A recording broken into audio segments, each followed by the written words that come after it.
සම්බුද්ධස්සා චක්කවාලේසු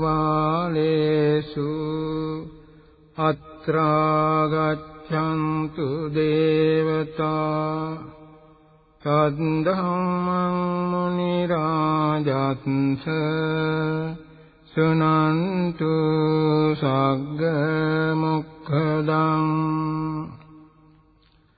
ධම්මත් ශ්‍රවණ කාලෝ අයං බදංතා ධම්මත් ශ්‍රවණ කාලෝ අයං බදංතා ධම්මත් ශ්‍රවණ කාලෝ අයං භදංතා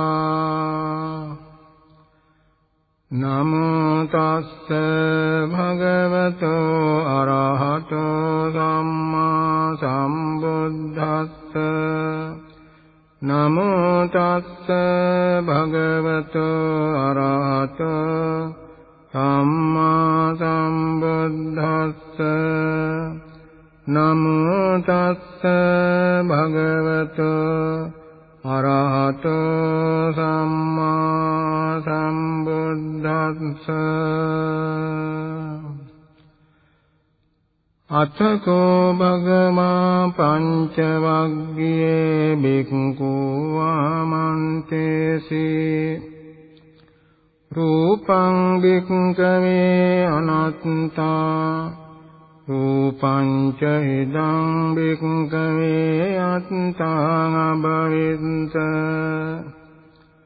නයිදං රූපං ආබාධාය සංවත්තේය ලබ්බේත ච රූපේ එවං මේ රූපං හෝතු එවං මේ රූපං මා අහෝසීති යස්මාචක බික්ඛවේ රූපං අනත්තා තස්මා රූපං ආබාධාය සංවත්තති නච ලබ්භති රූපේ එවං මේ රූපං හෝතු එවං මේ රූපං මා අහෝසීති සිංවත්නි අදත් පොයදා කෙරෙන ධර්ම දේශනාව තමයි ආරම්භ කරන්නේ හැම පොය දිනයකම මේ අවස්ථාවට ධර්ම දේශනයක් කරනම විශේෂයෙන් පොයදා ධර්ම දේශනයත් භාවනා යෝගීන්ට අවශ්‍ය වෙන භාවනා ගුණ පිළිබඳව ඒව ඇතුළත් කළා තමයි ධර්ම දේශනාව කරන්නේ. ඒ නිසා මේ දේශනාවත් භාවනා යෝගීන්ට බොහෝ ප්‍රයෝජනවත් වෙන්නට පුළුවන්. අද ධර්ම දේශනාවට තෝරාගත්තේ අනත්ත ලක්ෂණ සූත්‍රය කියන එක. බුදුරජාණන් වහන්සේ බුදු වෙලා අලුත දේශනා කළ සූත්‍රයක්. ඒ පිළිබඳව පැයක් පමණ ධර්ම දේශනා කිරීමට බලාපොරොත්තු වෙනම හැමදෙනාම ඊටා හොඳින් ධර්ම ශ්‍රවණය කරලා ඒ ධර්මයට අනුව පිළිපදලා තවත් සීල භාවනා ආදී ගුණ වැඩි දියුණු කරගෙන ඊටා ඉක්මනින් සියලු දුකින් අත මිදලා උතුම් අමා මහ නිවන් දකින්නට වීර්ය වඩන්නට ඕන. අපේ ලෞතර ශාන්තිනායක බුදු පියාණන් වහන්සේ ශ්‍රී මහා බෝධීන් වහන්සේ අභියසදී උතුම් බුද්ධ රාජ්‍යයට පත් වෙලා සත්සති ගෙවලා නැවතත් පස්වෙනි සතියේ වැඩ සිටිය තැනට පැමුණුණා. එතෙන්දි ධර්ම ගාම්භීරත්වයේ සලකා බලලා උන්වහන්සේට ධර්ම දේශනා කරන්නට මන්දු උත්සාහයක් ඇති වුණා. ඊළඟට බ්‍රහ්මයා ඇවිල්ලා ආරාධනා කළා ධර්ම දේශනා කරන්න, ධර්මයේ අවබෝධ කරන්න පුළුවන් අය ඉන්නමද? බුදුරජාණන් වහන්සේ ආරාධනේ පිළිගෙන ධර්ම දේශනා කරන්නේ කාටද කියලා බැලුවා. කාටද නුමන ඇත්තේ කියලා ආලාර කාලාම උද්දකාරාම කියන මේ දෙන්න ගැන කල්පනා වෙලා බැලුවහම ඒ අය කාලක්‍රියා කළා අරූපීය බ්‍රහ්ම ලෝකවල ඉපදිලා. ඒ අයට සෝත ප්‍රසාදේ නැහැ බණ අහන්න, ඒ නිසා ඒක අත්හැරියා. ඊළඟට බැලුවා කාටද ධර්ම දේශනා කරන්න කියලා පස්වග මහණුන් වහන්සේලා කල්පනා වුණා. උන්වහන්සේට කලස් උපස්ථාන කරපු පස්වග මහණුන් වහන්සේලා බුදුරජාණන් වහන්සේ දුෂ්කර ක්‍රියාව අත්හැරලා මධ්‍යම ප්‍රතිපදාවට බැස්සට පස්සේ පස්වග මහණුන් වහන්සේලා බුදුරජාණන් වහන්සේව අත්හැරලා ගියා. දැන් මේ සිද්ධාර්ථ තාපසය බාහුල්‍ය බවට පත් වෙලා කියලා. ගිහින් ඉසිපතනාරාමේ වැඩ සිටියා. ඉතින් බුදුරජාණන් වහන්සේව බලා වදාරලා දැන් බුද්ධ ගයාවේ ඉඳලා ඉසිපතනාරාමයට වැඩිලා. සත්සති ගෙවල ඔක්කොම අවසන් වෙලා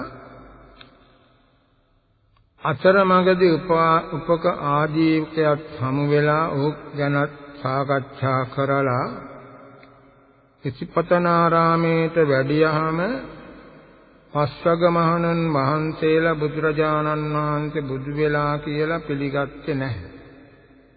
පසුව නොයෙක් කරුණු කියලා පිළිගන්නේ. ඊට පස්සේ තමයි බුදුරජාණන් වහන්සේ මංගල ධර්ම දේශනාව කළේ. ඒ මංගල ධර්ම දේශනාව කළාම ධම්සක් පැවතුම් සූත්‍රයේ දේශනා කළාම දෙවියන් බ්‍රහ්මයන් 18 කෝටියකුත් ධර්මය අවබෝධ කරගත්ත අඤ්ඤා කොණ්ඩඤ්ඤ තෙරුන් වහන්සේත් සෝවාන් මාර්ග ඵලයටපත් වුණා. එදින කටයුතු වලින් අවසන් වුණා. පහෝදා ඉඳලා බුදුරජාණන් වහන්සේ මේ 59න් ධර්මයේ ආબોධ කර නොගත්තු 4 නමක් යවනවා පිණ්ඩපාත. එක නමක් නවත්ත ගන්නවා. ඒ නමට ධර්ම දේශනා කරලා සෝවාන් කරනවා. මේ විදියට දවස් 5ක් ගත වෙනකොට පස්වග මහණුන් වහන්සේලා සෝවාන් කරා. ඊළඟට පස්වෙනි දිනයි මේ 5 දෙනා වහන්සේම එකතු කළා බුදුරජාණන් වහන්සේ ධර්මයක් දේශනා කළා. අන්න ඒක තමයි අනත්ථ ලක්ඛණ සූත්‍රය කියලා කියන්නේ. බුදුරජාණන් වහන්සේ වදාරනවා පස්වග මහණුන් වහන්සේලාට ආමන්ත්‍රණය කරලා රූපං භික්ඛවේ අනාත්තා මහණෙනි රූපය අනාත්මයි. රූපංච හිදං භික්ඛවේ අත්තා අභවිස්ස නයිදං රූපං ආබාධාය සම්මත්තේ.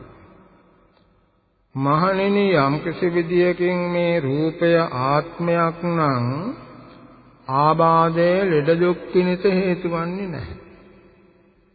ලබ්බේචත රූපේ එවං මේ රූපං හෝතු එවං මේ රූපං මා අහෝසි. මේ රූපය පිළිබඳව මගේ රූපස්කන්ධය මෙසේ වේවා මගේ රූපස්කන්ධය මෙසේ නොවේවා කියලා මෙහෙම තමන්ට වශයෙන් පවත්වා ගන්නට පුළුවන් ආත්මයක්.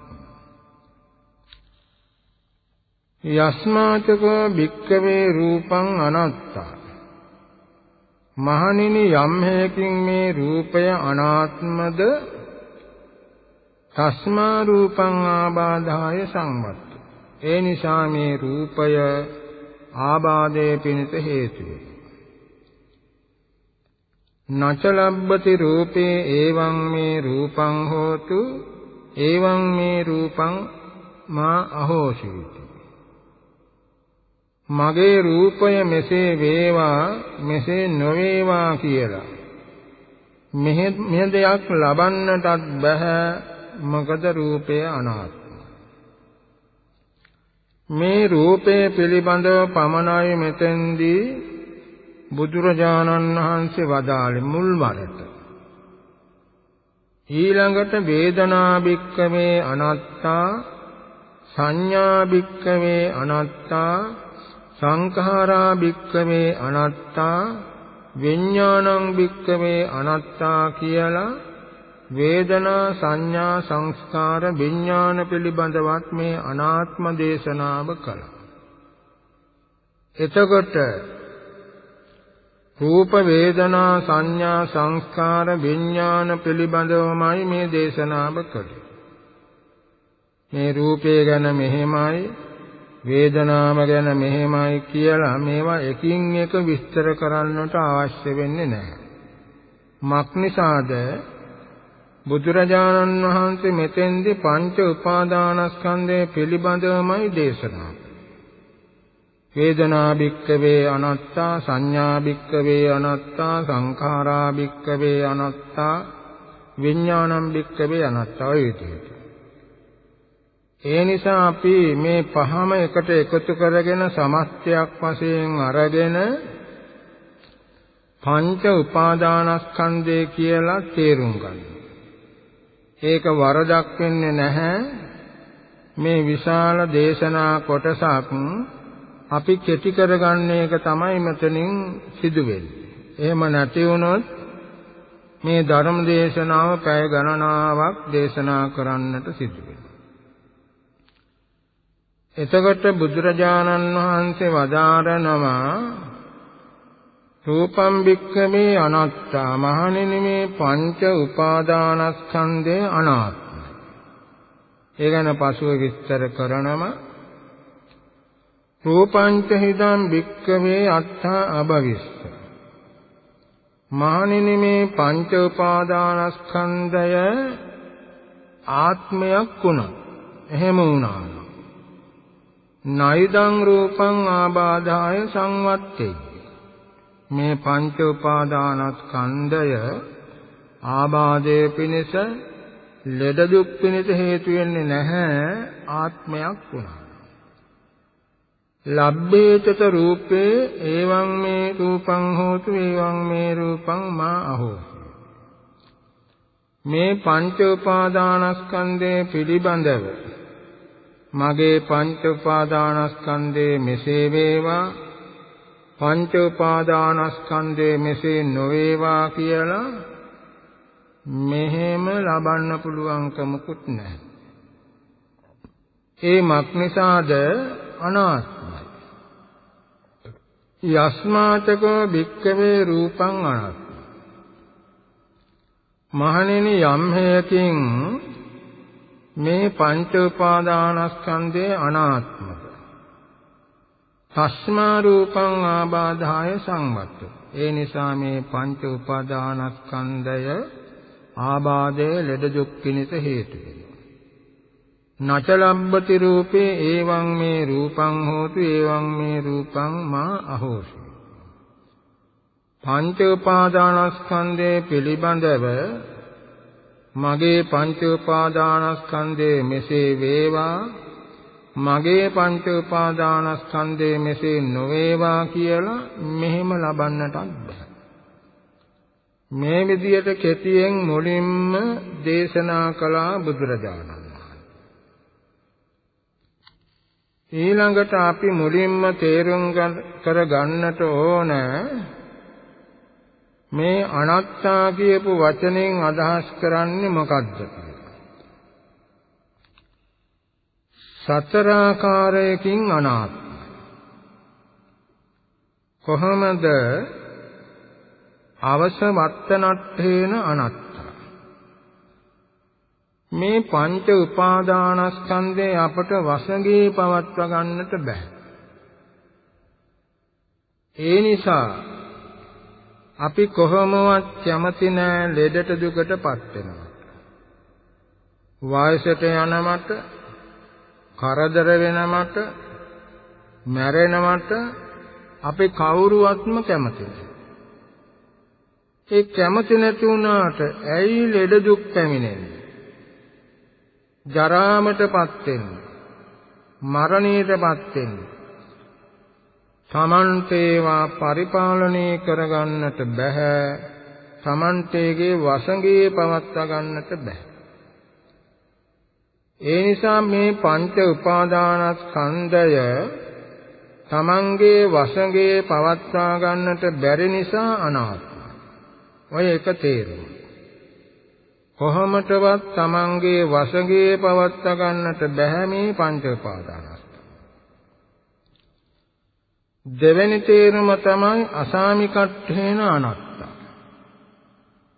මේ පංච උපාදානස්කන්ධයට අරයගේ මෙයාගේ කියලා හිමිකාරයෙක් නෑ.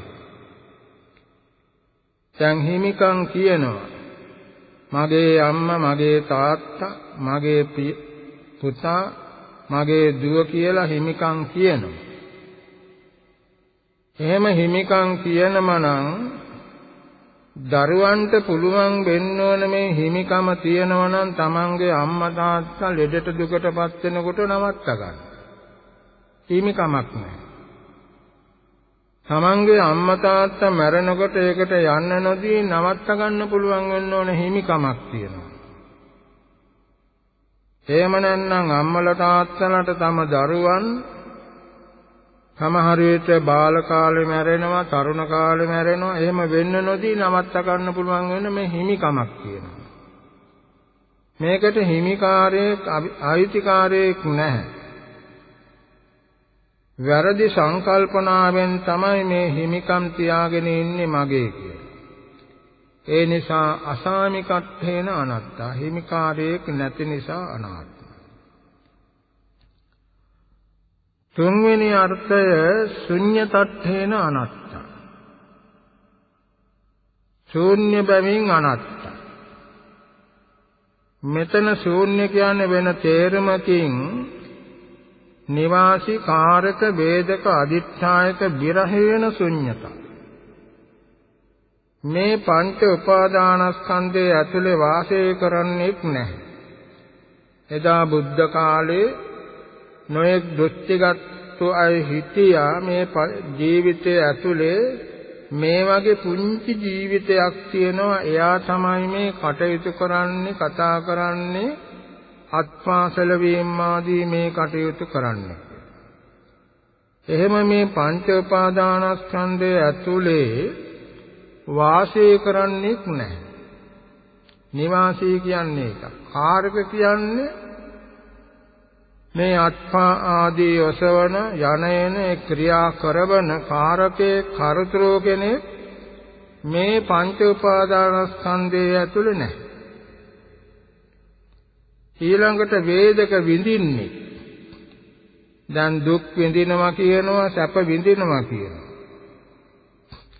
කවුද මේ විඳින්නේ? වේදනාවම තමයි විඳින තැනත්තා. කර්තෘ වශයෙන් ගන්නවා නම් වේදනාවම තමයි විඳින්නේ, වෙන කෙනෙක් පුජ්‍යලයක් නෙමෙයි. එහෙම විඳින පුජ්‍යලයක් නැහැ. අදිඨායක කියන්නේ මේ අධ්‍යක්ෂක කෙනෙක්.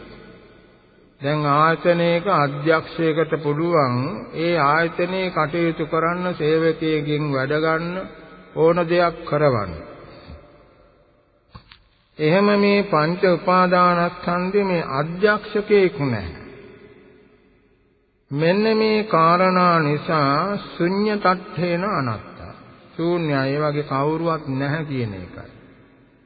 මෙතන ශූන්‍ය කියන පදයෙන් අදහස් කරන්නේ හිස් නැහැ කියන තේරුම. එතකොට ශුන්‍යතට්ඨේන අනත්ත තුන්වෙනි අර්ථය. ඊළඟට නිත්‍ය පටිච්චේපට්ඨේන අනාත්තා. මේ නිත්‍ය බව ප්‍රතික්ෂේප වෙනවා. නිත්‍ය නැ බොහෝ දෙනා නිත්‍ය කියනවා.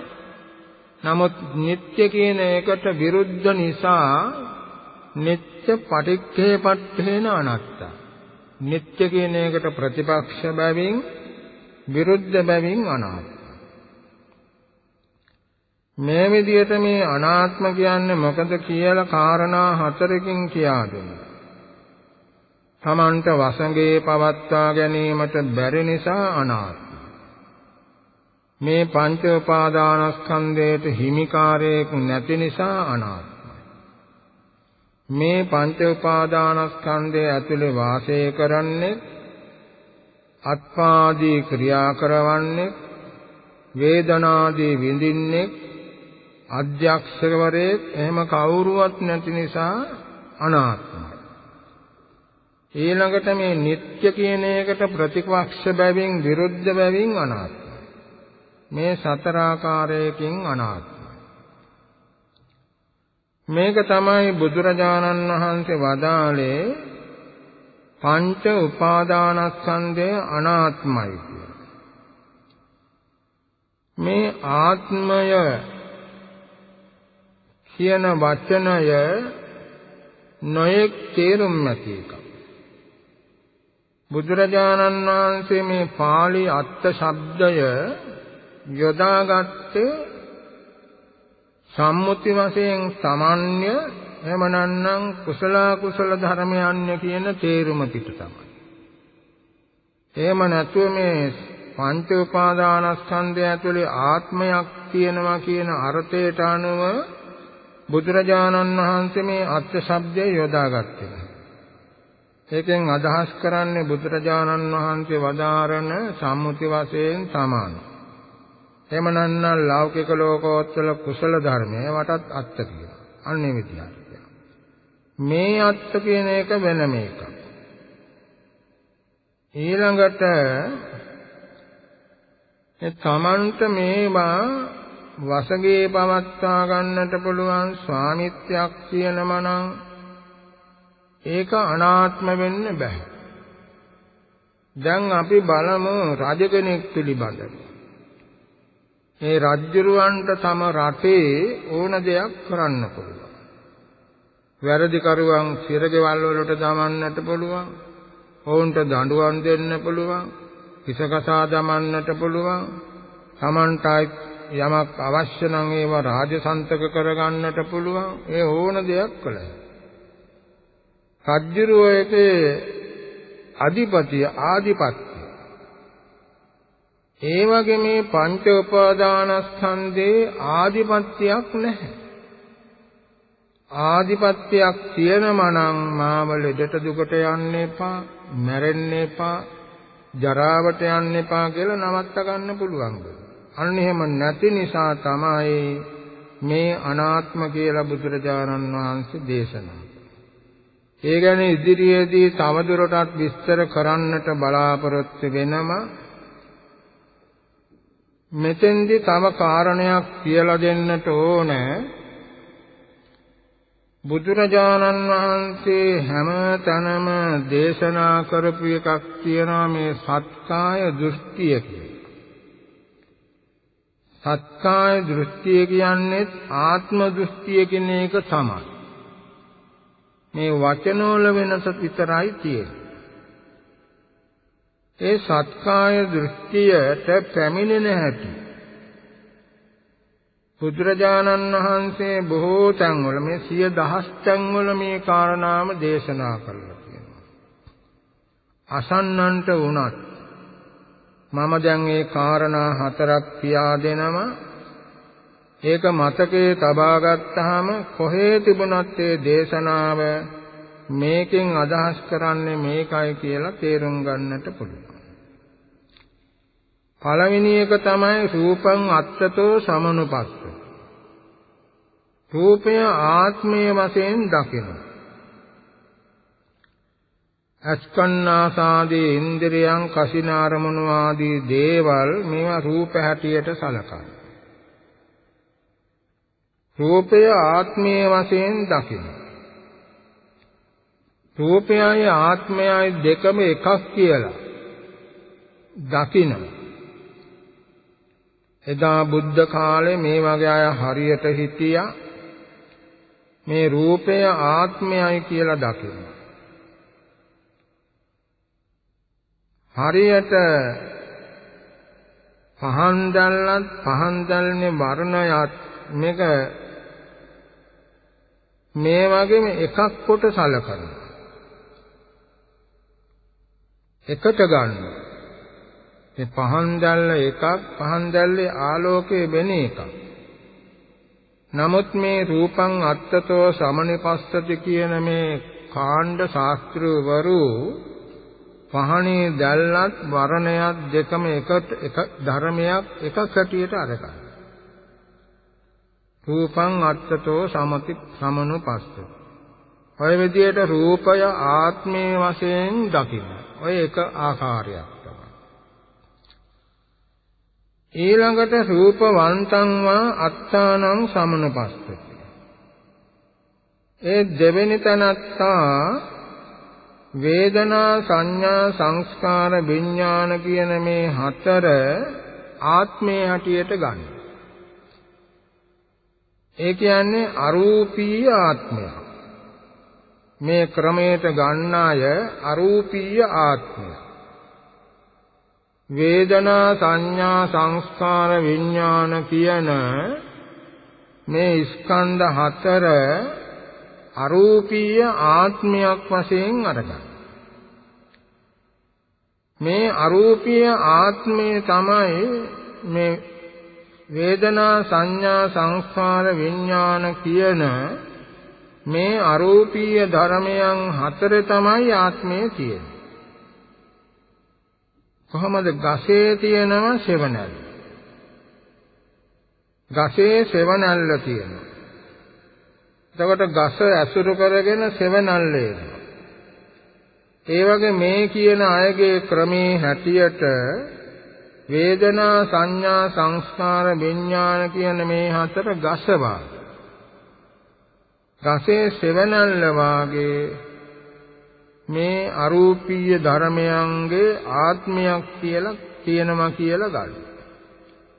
ඒක තමයි රූපවන්තං වා අත්තානං සමනුපස්සති කියලා බුදුරජාණන් වහන්සේ දේශනා කරලා තියෙනවා. ඊළඟට අත්තනි රූපං සමනුපස්සති. මේ තුන්වෙනි එක්කෙනාත් වේදනා සංඥා සංස්කාර විඥාන කියන මේ හතර අරගෙන මේ හතරේ තමයි ආත්මය තියෙන්නේ කියලා ගන්න. මේ හතරෙහි මේකෙහි රූපේ පිහිටා තියෙනවා. මේ හතර ආත්මයයි. වේදනා සංඥා සංස්කාර විඥාන කියන මේ හතර ආත්මය. මේ ආත්මයෙහි රූපේ පිහිටා තියෙනවා. කොහොමද මලේ සුවඳ වාගේ. මල එකක් සුවඳ වෙන එකක්. වේදනා සංඥා සංස්කාර විඥාන කියන මේ හතර මල වගේ. ඒ මලෙහි සුවඳ පිහිටා තියෙන වගේ ඒ අරියපුයි ආත්මයෙහි රූපේ පිහිටා තියෙනවා. අත්තනි රූපං සමනුපස්සති කියලා දේශනා කළේ ඒකයි. ඔය තුන්වෙනි එක. හතරවෙනි එක රූපස්මින් අත්තානං සමනුපස්සති. මේ හතරවෙනි පුජ්‍යලයත් වේදනා සංඥා සංස්කාර විඥාන කියන මේ හතර ආත්මයේ වශයෙන් ගන්න. මේ හතර තමයි ආත්මය. ඒක ඇතුළේ තමයි රූපේ පිහිටා තියෙන්නේ. රූපයෙහි මේ අරූපී ආත්මය පිහිටලා තියෙනවා. දැන් උඩින් එකේ ආත්මයෙහි රූපය පිහිටා තියෙනවා. මේකේ රූපයෙහි අරූපී ආත්මය පිහිටා තියෙනවා. කරඬුවක් ඇතුලේ මණික තියෙන මගේ ඒ කරඬුව තමයි අරූපී ආත්මය. ඒ කරඬුව ඇතුලේ මණික තියෙන මාගේ මේ අරූපී ආත්මයෙහි රූපේ පිහිටා තියෙනවා. රූපස්මින් අත්තානං සමනුපස්සති කියලා වදාළේ ඒකයි. මෙතන හතර ආකාරයක් තියෙනවා. රූපං අත්තතෝ සමනුපස්සති. මේ හතරම කියලා දුන්නා දැන්. රූපවන්තං වාත්තානං සමනුපස්සති. අත්තනි රූපං සමනුපස්සති. රූපස්මින් අත්තානං සමනුපස්සති. මේ රූපේ පිළිබඳව ඊළඟට වේදනාව පිළිබඳවත් මේ වගේ හතරක් තියෙනවා. සංඥාව පිළිබඳවත් මේ හතර තියෙනවා. සංස්කාර පිළිබඳවත් මේ හතර තියෙනවා. විඥානයේ පිළිබඳවත් මේ හතර තියෙනවා. එතකොට මුලින් රූපේ කිව්වා රූප වේදනා සංඥා සංස්කාර විඥාන කියන පහ පිළිබඳව මේ හතර තියෙනවා. එතකොට හතර පහෙන් ගුණ වුණාම 20ක් වෙනවා. මේ 20 ආකාර ආත්ම දෘෂ්ටිය සත්කාය දෘෂ්ටිය කියන්නේ මෙන්න මේකට තමයි. 20 ආකාරයක් වෙනවා. ඔය විදිහට එකක් හතරට බෙදී යාමෙන් රූප වේදනා සංඥා සංස්කාර විඥාන පහ ගුණ වුණාම 20ක් වෙනවා.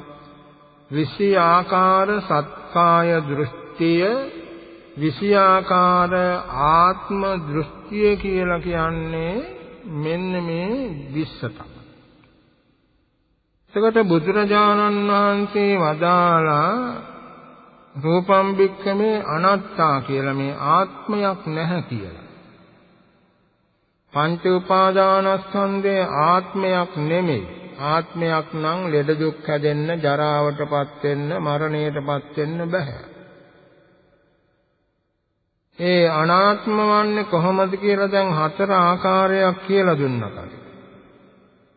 ඊළඟට ආත්ම දෘෂ්ටිය මේ හතර ආකාරයකින් එක පහෙන් ගුණනවා 20 ආකාර සත්කාය දෘෂ්ටිය පිළිබඳව කියලා දුන්නා. මේ පංච උපාදානස්කන්ධය අනාත්ම වශයෙන් දැක්කහම භාවනා කළාම බොහෝ ආනිසංස තියෙනවා. බොහෝම ආනිසංස තියෙනවා. බුදුරජාණන් වහන්සේ මේ ගැන දේශනා කළා කියලා. දැන් මේ ආත්ම කතාවේදී බුදුරජාණන් වහන්සේ වැඩ ඉන්න කාලේ සමහර ශාස්ත්‍රවරු කිව්වා මේ ශරීරයේ ඇතුලේ අපේ ශරීරයේ වගේම පුංචි එකක් තියෙනවා. ඒක තමයි ආත්මය කියන්නේ. මරුණට ඒ ආත්මයට මුකුත් වෙන්නේ නැහැ. ඒක සදාතනිකයි. ආදාහනය කළත් ආත්මයට මුකුත් වෙන්නේ නැහැ. ඒක සදාතනික එකක්. සමහර කිව්වා මේ ශරීරයේ ඇතුලේ දෙබරෑටයක් පමණ එකක් තියෙනවා කියලා. ඒක තමයි ආත්මය කියන්නේ. අපි මරුණාම ඒක වෙනස් ශරීරයකට යනවා කියලා. සමහර කිව්වා මේ ඇතුලේ තියෙනවා ආත්මය පරමාත්මය. අදත් ඒ ගැන විශ්වාස කරන අය ඉන්නවා ඕන තරම්. මේ පරමාත්මය මරණින් මතු දෙවියන් හා තමන්ගේ ශාස්ත්‍රවරයත් එක්ක එක් වෙනවා. ඉන්න දිහාට ගිහින්. එක් වෙලා හිටන් සදාතනිකවම එහි වාසය කරනවා. ඔය විදිහට තමයි මේ ආත්ම දෘෂ්ටිය ගන්න අය එහෙම දේශනා කරලා තියෙන්නේ. අදත් ඒවා තියෙනවා. බුදුරජාණන් වහන්සේ වදාරනවා එහෙම නෙමෙයි. මේවා ඔක්කොම හේතුඵල ධර්මයක්. එතකොට ආත්මයක් හිටින්න බෑ. හේතුඵල ධර්මයි කියන්නේ. එතකොට අනාත්ම වශයෙන් කියනවා භාවනා මනසිකාරය. බොහෝසෙන් අනිත්‍ය දුක්ඛ කියන මේ දෙකෙන් තමයි අනාත්මය ප්‍රකට කරන්නේ. බුදුරජාණන් වහන්සේ දේශනා කරනකොට මේ අනිත්‍ය දුක්ඛ කියන දෙක මුල් කරගෙන අනාත්මය දේශනා කරනවා. මේ අනිත්‍ය දුක්ඛ අනාත්ම කියන පද තුන වෙන් කරන්න බෑ.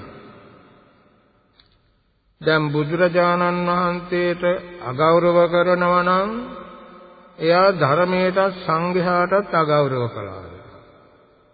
ධර්මයට අගෞරව කළා නම් බුදුරජාණන් වහන්සේට සංඝයාටත් අගෞරව කළා.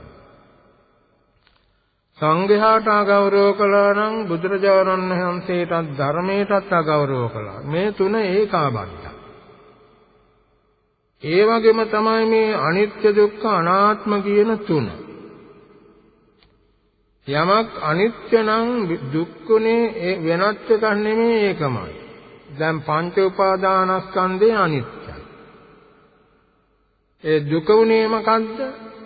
ඒ සංකිට්ඨේන පංච උපාදානස්කන්ධාද කෙටියෙන් කියනවා නම් පංච උපාදානස්කන්ධය දුකයි.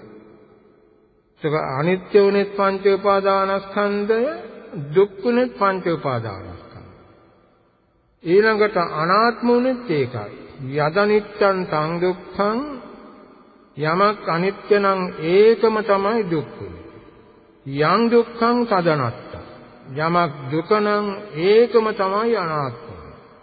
ඒ නිසා මේ අනිත්‍ය දුක්ඛ අනාත්ම කියන පද තුන වෙන් කරන්න බෑ. අනිත්‍ය වශයෙන් දැක්කනම් ඒ යෝගාවචරය දුක් වශයෙන්ුත් අනාත්ම වශයෙන්ුත් දකින්න. දුක් වශයෙන් දැක්කනම් ඒ යෝගාවචරය අනිත්‍ය වශයෙන්ුත් අනාත්ම වශයෙන්ුත් දකින්න. ඉතින් භාවනාවසෙන් සලකා බලනකොට මේ අනිත්‍ය දුක්ඛ වශයෙන් තමයි වැඩිම ප්‍රමාණයක් භාවනා මානසිකාරයේ පවත්තන්නේ. අනිත්‍ය දුක්ඛ දෙක පදනම් කරගෙන තමයි අනාත්මය කියන එක අවබෝධ කරගන්නේ. ඒ වුණත් බුදුරජාණන් වහන්සේ දේශනා කළා කියනවා මේ ආනිසංස 6ක් බලාපොරොත්තුෙන් අනාත්ම වශයෙන් සියලු සංස්කාරයන් මෙනෙහි කළ යුතුයි. ස භික්ඛවේ ආනිසංසේ සම්පස්සමාන. ආනිසංස 6ක් බලාපොරොත්තුෙන් මේ අනාත්ම වශයෙන් භාවනාවනිසිකාරේ පවත්වන්නට ඕන.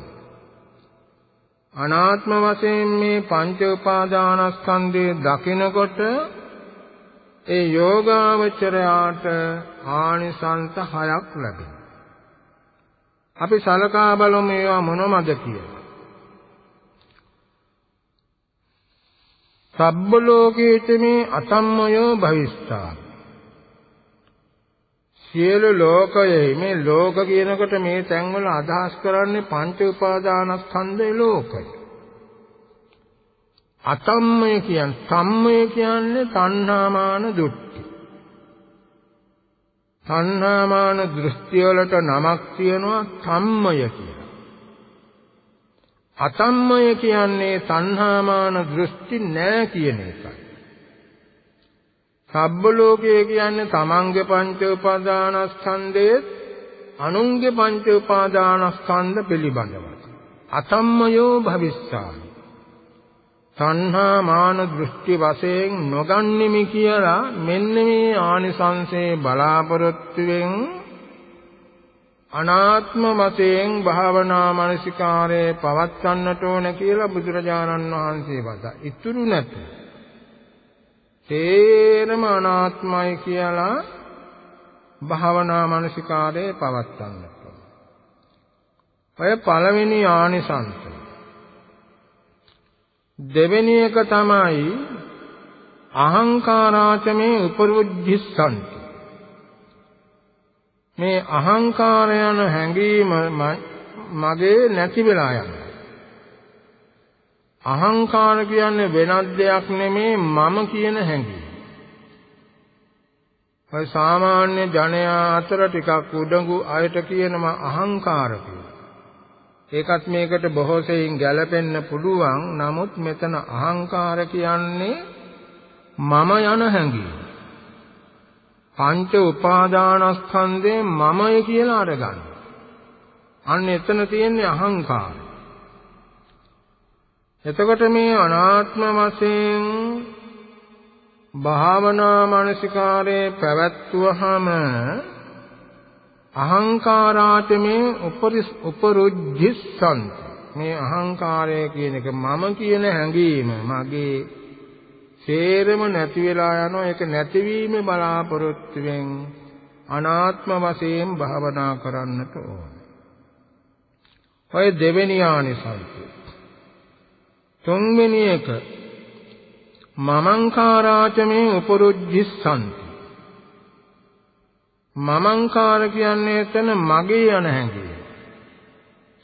මේ පංච උපාදානස්කන්ධය පිළිබඳව මගේ කියන හැඟීම මට නැති වෙලා යනවා.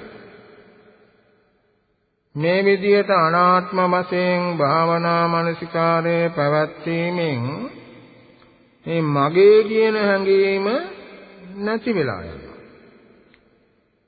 ඒකත් ආනිසංසය. එතකොට මම කියන හැඟීමත් නැති වෙලා යනම මගේ කියන හැඟීමත් නැති වෙලා යන ආනිසංස තුනයි. හතරවෙනි එක අසාධාරණේන ඥානේන සමන්නාගතව භවිස්සාමි. සාධාරණ කියන්නේ කාටත් පොදු කියන එකයි. අසාධාරණ කියන්නේ Tamanට පෞද්ගලික. දැන් බුදුරජාණන් වහන්සේගේ අසාධාරණ ඥාන 6ක් තියෙනවා. එයා බුදුරජාණන් වහන්සේට විතරයි, ශ්‍රාවකීන්ටවත් නෑ. අසාධාරණ ඥානේන සමන්නාගතව භවිස්සාමි. සාමාන්‍ය ජනයා භාවනා කරන්නෙත් නැහැ, අනිත්‍ය ආදී වශයෙන් බලන්නෙත් නැහැ, සමාධි විදර්ශනා වඩන්නෙත් නැහැ. ඒගොල්ලන්ට මේ පිළිබඳව නුවණක් දැනුමක් නැහැ. එතකොට Tamanට මේ ගැන දැනුම තියෙනවා නම් ඒක අසාධාරණ නුවණක්. අසාධාරණ ඥානයක් Tamanට විතරයි, පොදු නෑ, පෞද්ගලිකයි. තමන්ට පමණක් සීමා වෙච්ච අසාධාරණ ඥාණයෙන් යුක්ත වෙන්නට ඕන වෙනම කියලා මේ අදහසින් බලාපොරොත්තුෙන් අනාත්ම වශයෙන් පංච උපාදානස්කන්ධය පිළිබඳව භාවනා මානසිකාරයේ පවත්වන්නට ඕන කියලා බුදුරජාණන් වහන්සේ වදාළා. හේතුතමේ සුදිට්ඨෝ භවිස්සති. පස්වෙනි එක හේතු ධර්මයන් දැකීම. මේ පංච උපාදානස්කන්ධය පිළිබඳව හේතු ධර්මයන් දැකීම. හයවෙනි එකත් සිව්වහම තමයි ඒක වැටහෙන්නේ හේතු සමුප්පන්නාච ධම්මා. හේතුයෙන් හටගන්නා වූ ඵලය දැකීම. ඉතින් මේ අනුව එකතු කළා අපි බලනකොට මේ 5 6 2 මට හේතුඵල ධර්මයන් වටහා ගැනීමට ලැබේවි කියලා මේ බලාපොරොත්තුෙන් අනාත්ම වශයෙන් භාවනා කරන්න ඕන කියලා බුදුරජාණන් වහන්සේ වදාළා. හේතුඵල ධර්මයන් පිළිබඳව දැනුම ඇති වෙනවා. දැන් එතකොට මෙතෙක් ආනිසංස 6ක් කියලා දුන්නා. අනාත්ම වශයෙන් භාවනා කිරීම හේතු කොටගෙන යෝගාවචරයන්ට ලැබෙන ආනිසංස 6ක් දැන් කියලා දුන්න බුදුරජාණන් වහන්සේ දේශනා කරපු අංගුත්තර නිකාය චක්ක නිපාතයට අයිති සූත්‍රයක මේක දේශනා කළා. කොට අනාත්ම වශයෙන් භාවනා කිරීම මේ විදිය ආනිසංසදායකයි. දැන් මුලිනුත් කිව්වා ආරම්භයේ ඉඳලා අනාත්ම වශයෙන් භාවනා කරන්නේ නැහැ. කරන්න අමාරුයි. අනිත්‍ය වශයෙන් භාවනා කරනවා, දුක් වශයෙන් භාවනා කරනවා. දැන් අනිත්‍ය වුණෙත් පංච උපාදානස්කන්ධේ, දුක් වුණෙත් පංච උපාදානස්කන්ධේ. අනාත්ම වෙන්නේත් ඒක. ඒ නිසා අනිත්‍ය දුක්ඛ කියන දෙක පදනම් කරගෙන උපනිශ්‍රේ කරගෙන තමයි යෝගාවචර අනාත්ම ලක්ෂණය කියන එක තේරුම් ගන්න. දැන් කලින් කියලා දුන්නා අනාත්ම වෙන්නේ මොකද කියලා මේ සතර ආකාරයක්. ඊළඟට තවත් සත්කාය දෘෂ්ටි 20 ආකාර සත්කාය දෘෂ්ටිය කියන එක ගැනත් කියලා දුන්නා. ඊළඟට අනාත්ම වශයෙන් භාවනා මනසිකාරයේ පැවැත්වීමෙන් තමන්ට ලැබෙන ආනිසංස 6ක් පිළිබඳවත් කියලා දුන්නා.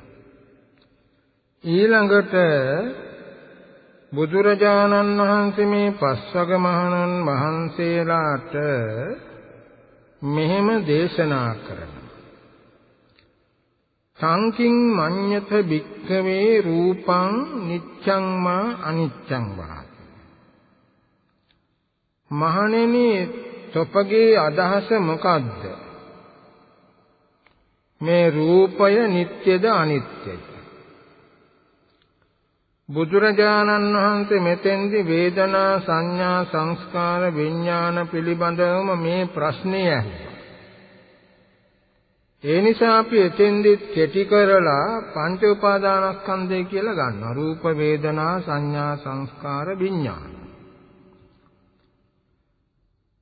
සංකින් මඤ්ඤත භික්ඛවේ රූපං නිච්ඡං වා අනිච්ඡං වා. මහණෙනි මේ පංච උපාදානස්කන්ධය නිට්ටයද අනිත්‍යද? සදාතානික එකක්ද එහෙම නැත්නම් වෙනස් වෙලා යන එකක්ද? අනිච්ඡං බන්තේ. ස්වාමීනි මේ පංච උපාදානස්කන්ධය අනිත්‍යයි. අනිත්‍යයි කියන්නේ ඇති වෙලා නැති වෙලා විනාශයටපත් වෙනවා.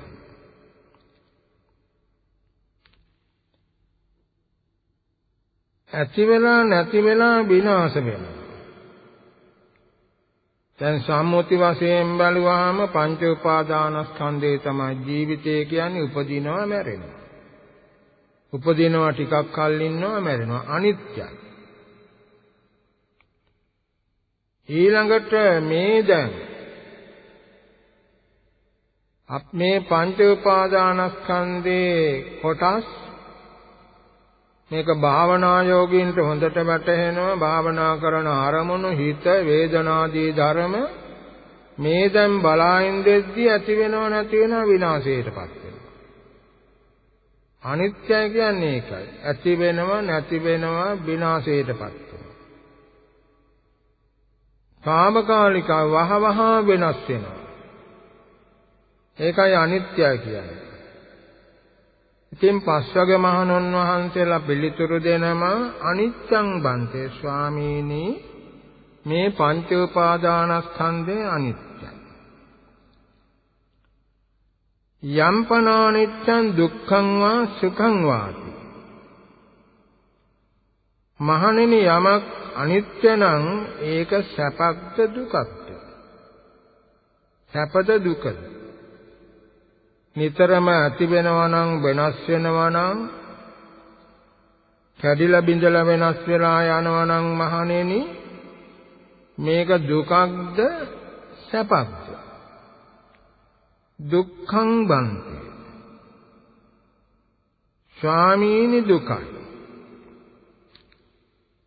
එතකොට මේ දුක කියන්නේ අනිකක් නෙවෙයි පංච උපාදානස්කන්ධය ඇතිවීම නැතිවීම දෙකෙන් නිරන්තරයෙන්ම පෙළෙනවා. ඒ නිසා දුකයි. යමක් අනිත්‍ය නම් ඒක සැපයක් වෙන්නට බැහැනේ. දුකක් වෙන්නට.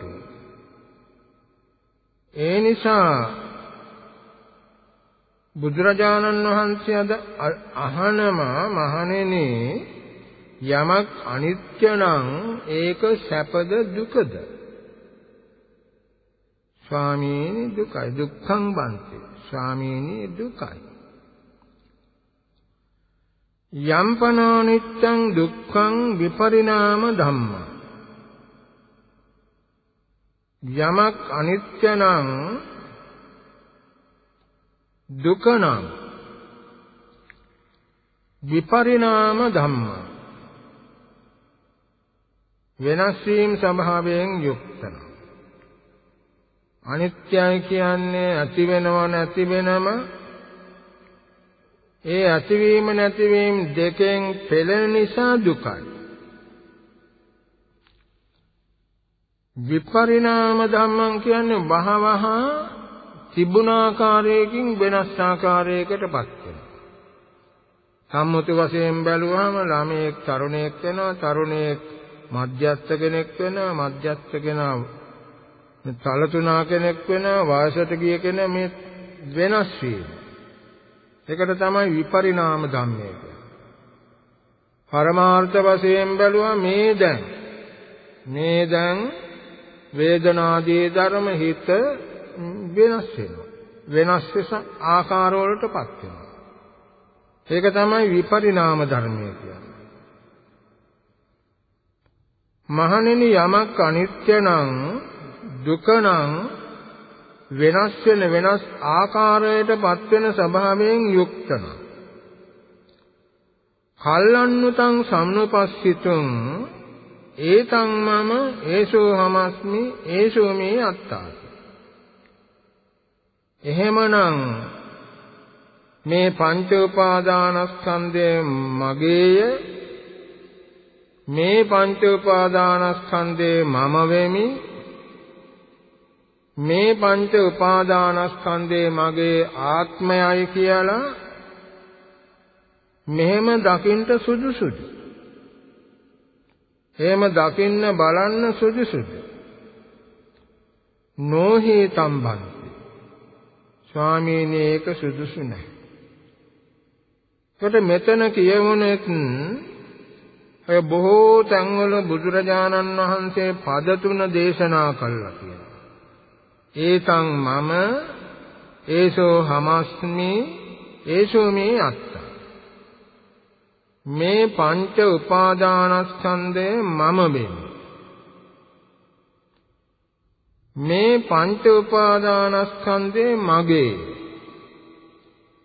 මේ පංච උපාදානස්කන්ධය මගේ ආත්මයයි. මේ පද තුන නොයෙක් පිළිබඳව නොයෙක් පාර විස්තර කරලා දීලා තියෙන නිසා දිගට විස්තර කරන්නේ නැහැ. බුදුරජාණන් වහන්සේ අහනවා මහණෙනි යමක් අනිත්‍ය නම් දුක නම් විපරිණාම වෙනස් වෙනස් ආකාරවලටපත් වෙන ස්වභාවයෙන් යුක්ත නම් ඒ යමක් කිව්වේ මේ පංච උපාදානස්කන්ධ අන් කිසිවක් නෙවෙයි. මේක කල්ලන්නුතං සමනුපස්සිතුං ඒතම් මමේසෝ හමස්මේසෝ මේ අත්තා. මේ පංච උපාදානස්කන්ධය මම වෙමි. මේ පංච උපාදානස්කන්ධය මගේ. මේ පංච උපාදානස්කන්ධය මගේ ආත්මයයි කියලා. මෙහෙම දකින්න බලන්න මහණෙනි වටිනවද? නොහේතම් බන්ති. ස්වාමීනි ඒක වටින්නේ නැහැ. ඒක සුදුසු නැහැ. මේ පංච උපාදානස්කන්ධය මමය, මගේය, මගේ ආත්මයයි කියලා ගන්න. ඒ පස්වග මහණුන් වහන්සේලා පිළිතුරු දුන්නා. තස්මාතිහ භික්ඛවේ යංකින්චි රූපං අතීතානාගත පච්චුප්පන්නං අජ්ජත්තිකං වා බාහිරං වා ඕලාරිකං වා සුඛමං වා හීනං වා පනීතං වා යං දූරේවා සම්තිකේ. මේ එතනත් රූප කියනකොට අපි පංච උපාදානස්කන්ධයම ගන්නවා තේරුමට ලේසියට. මේවා ගැන විස්තර කරලා දීලා තියෙනවා ඒක් පාර. ඒ නිසා දැන් විස්තර කරන්නේ නැහැ. වචනාර්ථය ගැන සලකා බැලුවොත් අතීත වර්තමාන අනාගත පංචස්කන්ධ. අධ්‍යාත්මික බාහිරය. ඕලාරිකේව සියුම් මේවා. ඒ වගේම දුර තියෙන ඒවා ළඟ තියෙනවා. මේ 11 ආකාරය. මේ විද්‍ය යුක්ත මේ පංච උපාදානස්කන්ධය මෙහෙම බලන්නට ඕන. කොහොමද? නේතං මම නේසෝ හමස්මි නමේසෝ අත්තාති. බුදුරජාණන් වහන්සේ වදාරනවා මහණෙනි මෙන්න මේ විදියට මේක දකින්න ඕන. නේතං මම නේසෝ හමස්මි නමේසෝ අත්තා. මේ පංච උපාදානස්කන්ධේ මම නෙමේ, මගේ නෙමේ, මගේ ආත්මේ නෙමේ කියලා දකින්නට ඕන. මේ 11 ආකාර සම්මර්ෂණ ඥානය කියන තමයි මෙතන වදාලේ. මේක ඉස්සෙල්ලා මේ ගැන ධර්ම දේශනා කළා තියෙනවා. ඒ නිසා ඒ ගැන විස්තර කරන්නේ නැහැ. මෙන්න මේ විදියට මහණෙනි ඒ නිසා මොකද මේ පංච උපාදානස්කන්ධේ අනිත්‍යයි දුක්ඛයි විපරිණාම ස්වභාවයෙන් යුක්තයි. ඒක මමයේ මගේ ආත්මයයි කියලා ගන්න මටින් නැහැ. ඒ නිසා මේක හොයලා බලන්න කොහොමද තස්මාතිය භික්කවේ මහණෙනි ඒ නිසා මේ පංච උපාදානස්කන්ධේ අතීත වර්තමාන අනාගත ආදී වශයෙන් මේ 11 ආකාරයෙන් බලලා හිතන් නේතං මම නේසෝ හමස්මි නමේසෝ අත්තාති එවං සම්මප්පඤ්ඤාය දක්ඛප්පා. මේ ආත්මේ මේ පංච උපාදානස්කන්ධේ මම නෙමේ, මගේ නෙමේ, මගේ ආත්මේ නෙමේ කියලා මනාකට නුමනින් දකින්න විදර්ශනා ප්‍රඥාවෙන් මාර්ග ප්‍රඥාවෙන් දකින්නට ඕන කියලා බුදුරජාණන් වහන්සේ වදාරනවා. ඒවම් පස්සම් භික්ඛවේ සුතවා අරිය ශාවකෝ රූපස්මින්පි නිබ්බින්දති. මහණෙනි මේ විදියට බලන දකින අවබෝධ කරගන්න යෝග ආර්ය ශ්‍රාවකයා රූපේ පිළිබඳව කලකිරෙනවා. මේ පිළිබඳවත් නොඑක් වර ධර්ම දේශනා කළා තියෙන නිසා විස්තර කරන්නේ නැහැ. ඒවම් පස්සම් භික්ඛවේ සුතවා අරිය ශාවකෝ රූපස්මින්පි නිබ්බින්දති. මහණෙනි මේ විදියට දකින්නා වූ යෝගාවචරය රූපේ පිළිබඳව නුවණින් කලකිරෙනවා. වේදනායපි නිබ්බින්දති. වේදනාව පිළිබඳවත් නුවණින් කලකිරෙනවා. සංඥායපි නිබ්බින්දති. සංඥාව පිළිබඳවත් නුවණින් කලකිරෙනවා. සංඛාරයේසුපි නිබ්බින්දති. සංස්කාරයන් පිළිබඳවත් නුවණින් කලකිරෙනවා. විඥානස්මින්පි නිබ්බින්දති. විඥානයේ පිළිබඳවත් කලකිරෙනවා. මෙතන නිබ්බින්දති කියන්නේ විදර්ශනා ඥානය. එයින් අදහස් කරන්නේ විදර්ශනා ඥානය. නිබ්බින්දං විරජ්‍යති. මෙහෙම නුවණින් කලකිරීමටපත් වෙනා නොයලීම ඇති වෙනවා. විරාගා විමුච්ඡති.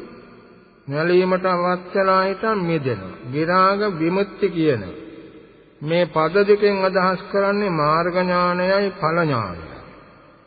නිබ්බින්දති කියන පදයෙන් විදර්ශනා ඥානය, විරජ්‍යති කියන එකෙන් මාර්ග ඥානය, විමුක්ති කියන එකෙන් ඵල ඥානය. විමුක්තස්මින් විමුක්තമിതി ඥානං හෝති. මිදුණයෙන් පස්සේ මිදුණයි කියන නුවණ ඇති වෙන. එකෙන් අදහස් කරන්නේ ප්‍රත්‍යවේක්ෂා ඥානය කියලා. නිමනත් මාර්ගයත් ඵලයත් ගෙවිච්ච කෙලෙස්, ගෙවන්න තියෙන කෙලෙස් කියන මේ පස් ආකාරයකින් ආර්ය ශ්‍රාවකයෝ නැවත සලකා බලනවා. ඒකට කියනවා ප්‍රත්‍යවේක්ෂා ඥානය කියලා. විමුක්තස්මින් විමුක්තമിതി ඥානං හෝති කියන්නේ ප්‍රත්‍යවේක්ෂා ඥානේ පහළ. හේනා ජාති දැන් ඒකත් නර මේ ඉදිරි මුලින් කියාපු කටයුතු ටික සිද්ධ වෙච්ච එක්කෙනාට ඇති වෙන අදහස් සමූහයක් තමයි අවබෝධ සමූහයක්. මොනවද? හේනා ජාති මගේ ජාතියෙන් ජාතිය ඉපදීම ෂය වෙලායි. උසිතං බ්‍රහ්මචර්ය සීල සමාධි ප්‍රඥා කියන මේ බ්‍රහ්මචර්යාව මම පුරලා අවසන් කරා. කතං කරණීයං චතුරාර්ය සත්‍ය පිළිබඳව කළ යුතු පරඤ්ඤා පහාන සත්‍ය කිරිය භාවනා කියන මේවා ඔක්කොම කරලා අවසානයි. කතං කරණීය නාපරං ඉස්සත්තායාති පජානාති. මේ ජීවිතයේදී නැවත මට කරන්න දෙයක් නැහැ කියලා හිතන් මේ යෝගාවචරය තේරුම් ගන්නවා. මෙතෙන්ට එනකොට මේ රහත් වෙලා බුදුරජාණන් වහන්සේ අනාත්ම ලක්ෂණේ මුල් කරගෙන රහත් වීම දක්වා තමයි මෙතෙක් මේ ධර්ම දේශනාව කරන්නට යෙදුනේ. මේ ධර්ම දේශනාව බුදුරජාණන් වහන්සේ සැලසුම් සහගතව කරපු එකක් කියලා අපට පේනවා. ඒ මොකද ධම්සක් පැවැත්තුම් සූත්‍රයේ දේශනා කළාම අඤ්ඤා කොණ්ඩඤ්ඤ තෙරුන් වහන්සේ සෝවාන්. එතකොට තව 4 නමක් ඉන්නවා. ඒ සෝවාන් නොවෙච්ච 4 නමින් එක නමක් විහාරේ නවත්තගෙන අනික් 4 නම පිණ්ඩපාතේ අරිනවා. අර නවත්තගත්ත නමට ධර්ම දේශනා කළා සෝවාන් කරගන්න. ඊළඟ දවසේ අර සෝවාන් වෙච්ච දෙනමයි සෝවාන් නොවෙච්ච 3 නමකුයි 5 නමක් ඉන්නවනේ. එයින් එක නමක් නවත්ත ගන්න. අනික් 4 නම පිණ්ඩපාත ආරිනවා. දැන් එතකොට 3 නමක් සෝවාන් වෙලා දවස් 3 වෙනකොට. 4 වෙනි දවසේ වෙනකොට සෝවාන් වෙච්ච 3 නමයි සෝවාන් නොවෙච්ච එක නමයි පිණ්ඩපාත යනවා. සෝවාන් නොවෙච්ච එක නමක් නවත්තගෙන ධර්ම දේශනා කළා සෝවාන් කළා. ඊළඟට 5 වෙනි දවසේ අර 4 නමම දැන් සෝවාන් වෙලා පස්චන්න නවත්තගෙන ධර්ම දේශනා කළා සෝවාන් කළා. පස් වග මහණුන් වහන්සේලාම දැන් සෝවාන් වෙලා. ඊළඟට බුදුරජාණන් වහන්සේ අනන්තගේ අනන්ත මහා ඥාන ශක්තිය හේතු කොටගෙන මේ 5 දෙනා වහන්සේම රැස් කළා. උන්වහන්සේ බුදුන් වුණින් බලා වදාළා. මේ ආයත ගැලපෙන්නේ කවර ධර්ම දේශනයක්ද? ඒවා බලන නුවණ තමයි ඉන්ද්‍රිය පරෝපරියත්ත ඥානය ආශයානුසය ඥානය කියන්නේ. මේ දෙකෙන් තමයි ඒවා බලන්නේ. බැලුවහම මේ ආයත ගැලපෙන්නේ මෙන්න මේ අනාත්මය පිළිබඳව දේශනාව. අතීතයේ දිහා බැලුවා. ඒ නිසා අනාත්මය මුල් කරගෙන අනාත්ම ලක්ෂණ සූත්‍ර දේශනාව අර 5 දෙනා වහන්සේම එකතු කළා දේශනා. මේ මුළු දේශනාව මේකයි අනාත්ම ලක්ෂණ විස්තර වෙන දේශනාව. එතකොට 5 දෙනා වහන්සේම දැන් සෝවාන් පුජ්‍යලු. උන්වහන්සේලා ඉතා ශ්‍රද්ධාවෙන් ගෞරවයෙන් බණ අහනවා.